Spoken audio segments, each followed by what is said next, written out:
Baik, di sini saya akan menjelaskan terlebih dahulu tentang pecahan. Dalam matematika, pecahan adalah representasi dari suatu bilangan atau nilai yang lebih kecil daripada satu. Pecahan digunakan untuk menggambarkan bagian dari satu keseluruhan. Pecahan terdiri dari dua komponen, yaitu pembilang dan penyebut. Adapun pembilang ini adalah bagian atas dari pecahan. Jadi ini tuh menunjukkan seberapa banyak bagian dari keseluruhan yang diwakili oleh pecahan tersebut. Yang kedua ada penyebut. Nah, penyebut adalah bagian dari pecahan. Ini menunjukkan jumlah total bagian yang dibagi dalam keseluruhan. Biasanya pembilang itu ada di atas dan penyebut itu ada di bawahnya. Oke, selanjutnya di dalam pecahan itu ada yang namanya pengubahan pecahan ke desimal. Nah, jadi hal ini bertujuan untuk memudahkan dalam penulisan dan dimaksudkan untuk berbagai macam tujuan. Contohnya, ada beberapa pecahan yang memang sulit dioperasikan dalam bentuk itu sehingga harus diubah ke desimal. Nah, adapun salah satu cara mudah yang bisa siswa lakukan untuk mengubah pecahan ke desimal adalah dengan membagi pembilang dengan penyebut. Contohnya, pecahan bisa diubah dengan menghitung 3 dibagi 4 yang hasilnya 0,75. Adapun contoh mengubah desimal ke pecahan seperti tertera pada contoh di samping. Oke, selanjutnya saya akan membahas tentang mengubah pecahan ke bentuk persen. Nah, pada dasarnya persen adalah bilangan pecahan karena mempunyai pembilang dan penyebut. Karena itu, persen digunakan untuk menyatakan perbandingan pecahan dari 100 yang dilambangkan dengan simbol persen. Untuk itu, mengubah pecahan ke bentuk persen ada beberapa cara yang bisa dilakukan. Di antaranya, yang pertama, jika pecahan itu berbentuk pecahan biasa. Nah, pecahan bisa langsung dikalikan dengan 100. Contohnya, pecahan 1/2.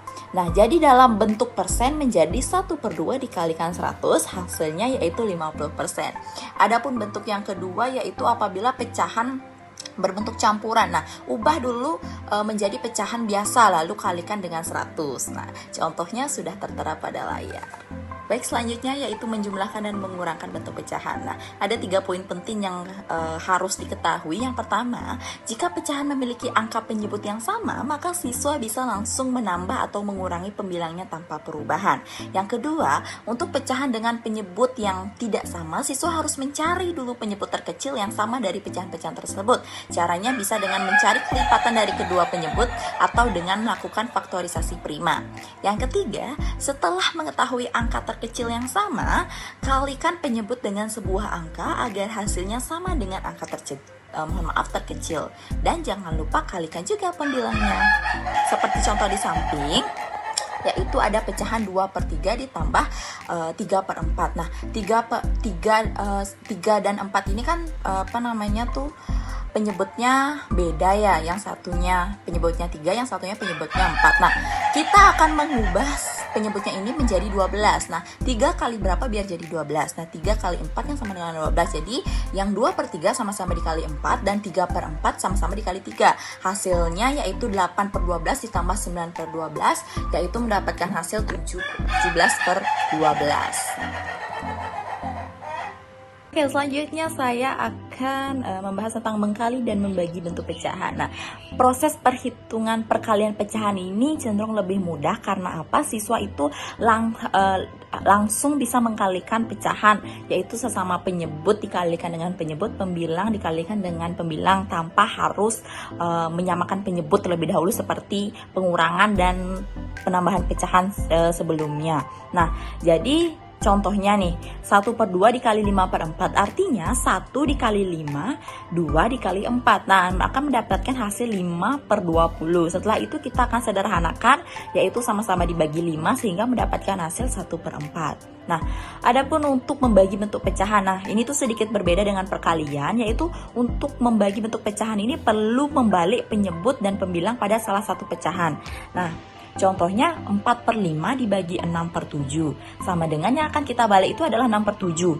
4/5 dikali 7/6. Nah, apabila tandanya itu sudah diubah menjadi kali, maka itu tuh akan diputar juga menjadi 7/6. Sehingga 4 dikali 7 mendapatkan 28, 5 dikali 6 sama dengan 30. Setelah itu kita sama-sama sederhanakan dengan sama-sama membagi 2 sehingga mendapatkan hasil 14/15.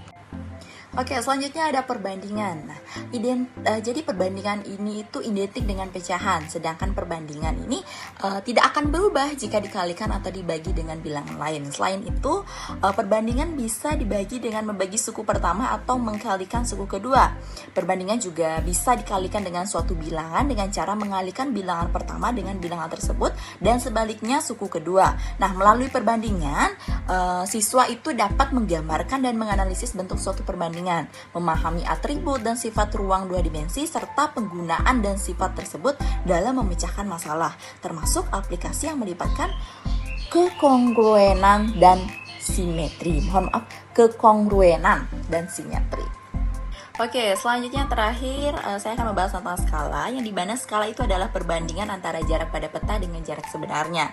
Nah, skala peta juga dapat diartikan sebagai perbandingan atau rasio antara dua titik pada peta dan jarak sesungguhnya kedua titik tersebut di permukaan bumi atau lapangan dan pada satuan yang sama. Nah, skala itu biasanya digunakan pada denah lokasi, peta, dan rancangan. Nah, itu kan yang ditanyakan skala. Nah, bagaimana jika yang ditanyakan itu JP atau jarak pada peta? Nah, itulah fungsi segitiga yang ada pada gambar di samping. Itu kan ada segitiga yang pucuk atasnya itu ada JP, di sampingnya ada S, ada JS juga. Nah, jadi di sana udah ada keterangan apabila yang ditanyakan adalah JP atau jarak pada peta, yaitu rumusnya sama dengan skala dikali jarak sebenarnya. Nah, apabila yang ditanyakan itu jarak sebenarnya, nah, maka rumusnya adalah JS atau JP atau jarak pada peta dibagi dengan skala. Nah, yang terakhir, apabila yang ditanyakannya itu skala, maka rumusnya yaitu JP yang bagian atas dibagi dengan jarak sebenarnya.